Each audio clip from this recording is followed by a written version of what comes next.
I never thought I'd be in this situation, but here I am. My name is Allison, 32F, and I've been married to Jake, 34M, for 7 years. We met during our sophomore year of college at a mutual friend's party. I remember it like it was yesterday. I was helping in the kitchen, trying to salvage a batch of burnt cookies, when Jake walked in.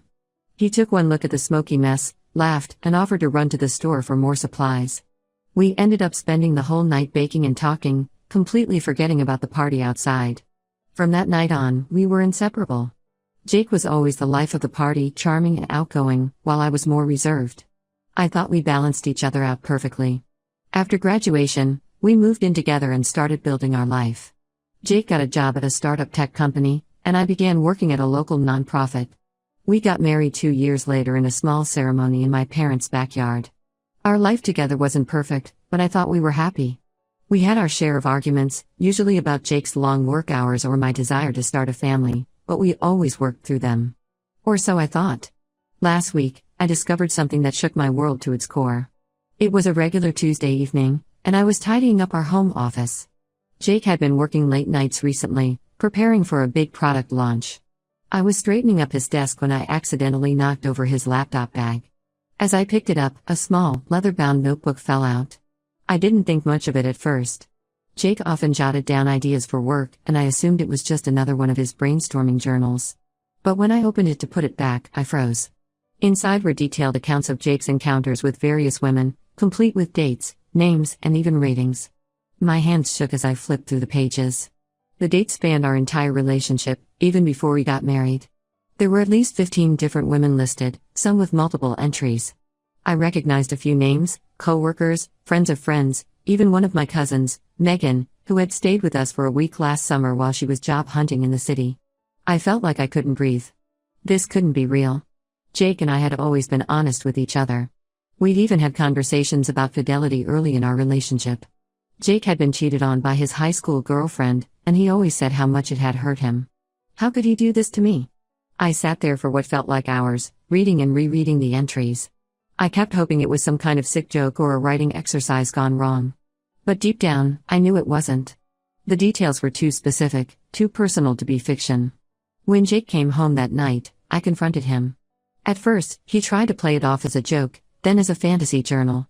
But when I started quoting specific entries, his face fell. He admitted to everything. Jake begged me not to leave him.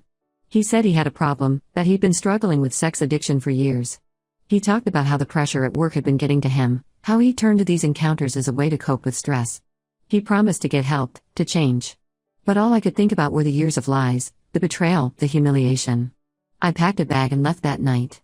I'm staying with my best friend, Sarah, 31F, who's been incredibly supportive. Sarah and I have been friends since high school. We were roommates in college, and she was my maid of honor at my wedding. She's always been there for me, and I'm grateful for her support now more than ever. Jake's been calling and texting nonstop, alternating between apologies and accusations. He's even shown up at Sarah's place a few times, forcing us to call the police. It's like he's a completely different person from the man I thought I married. I'm lost. I thought I knew Jake better than anyone, but now I feel like I never really knew him at all. How could he do this to me? To us? We were talking about starting a family soon. We had even started setting up a nursery in our spare bedroom. Now, I'm wondering if anything in our relationship was real. I've always been independent, but Jake and I built a life together. We have a house that we bought 2 years ago, a charming craftsman with a big backyard where we talked about our future kids playing. We have joint accounts, mutual friends. The thought of untangling all of that is overwhelming. But staying with him seems impossible. How can I ever trust him again? I haven't told many people yet. I'm embarrassed and ashamed, even though I know I shouldn't be. I keep replaying our entire relationship in my head, wondering if there were signs I missed.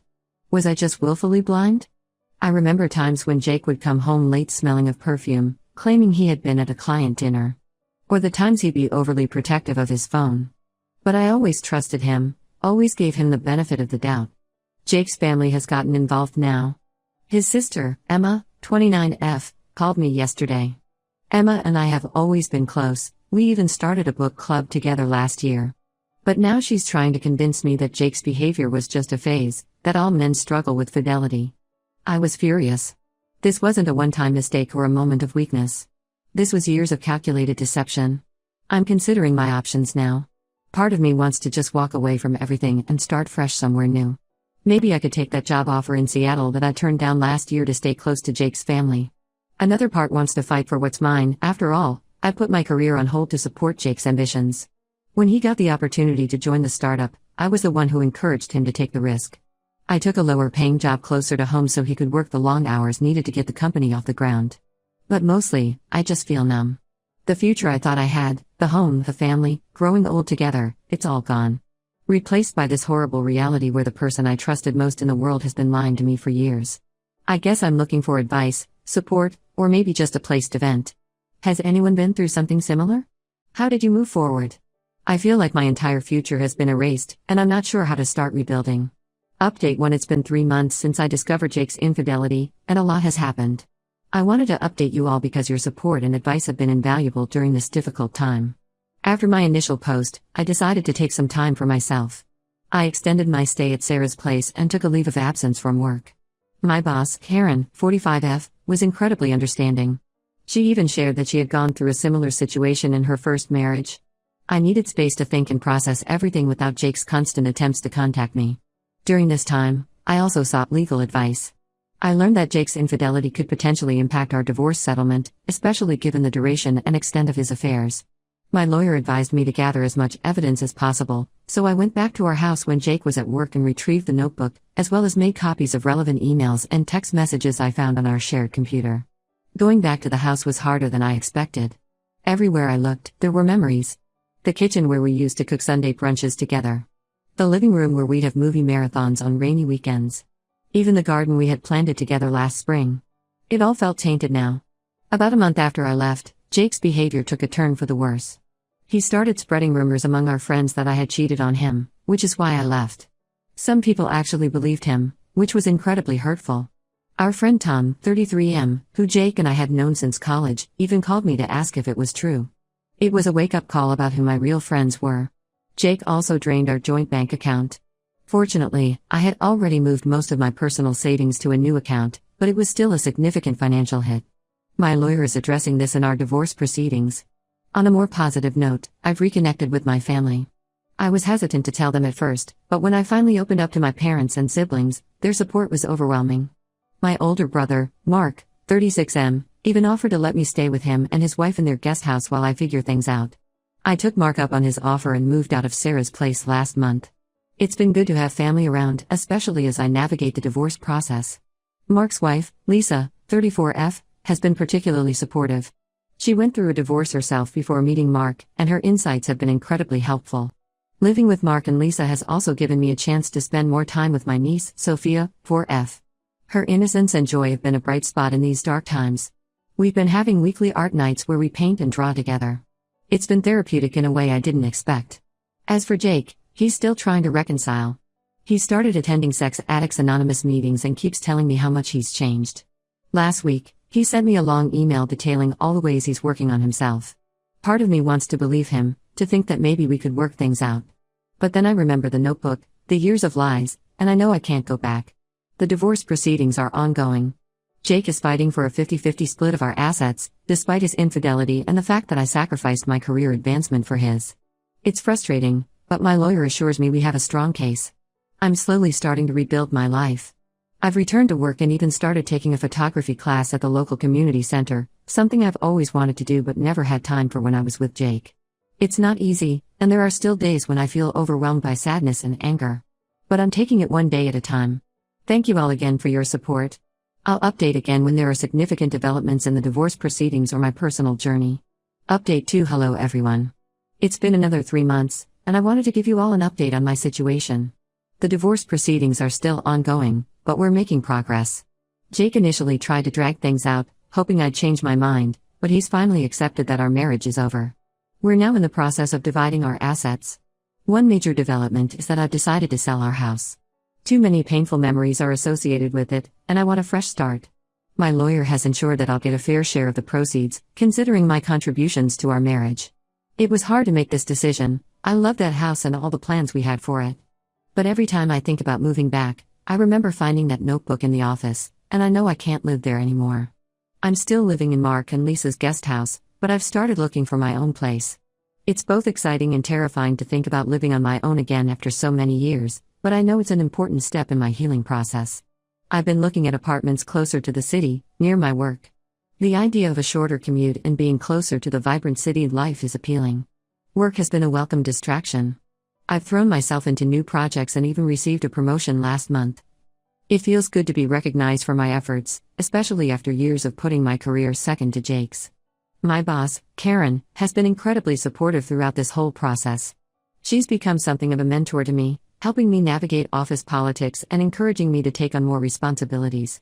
As for Jake, he's still attending his SAW meetings and has started seeing a therapist.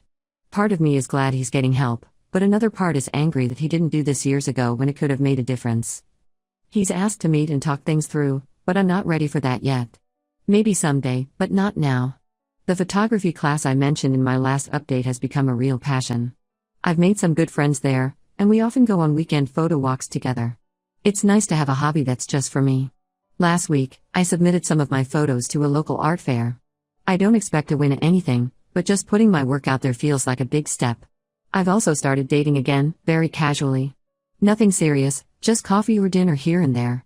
It's strange to be back in the dating world after so long, but it's helping me rebuild my confidence. Last week, I had dinner with a guy named Alex, 35M, who I met through a mutual friend. It was nice, but I'm not ready for anything serious yet. There have been some tough moments too. Jake's family is still trying to pressure me into reconciliation. His mother called me last week, crying and begging me to give Jake another chance. It was hard, but I stood my ground. I reminded her of all the pain Jake had caused and told her that while I appreciated her concern, my decision was final. Overall, I'm doing better.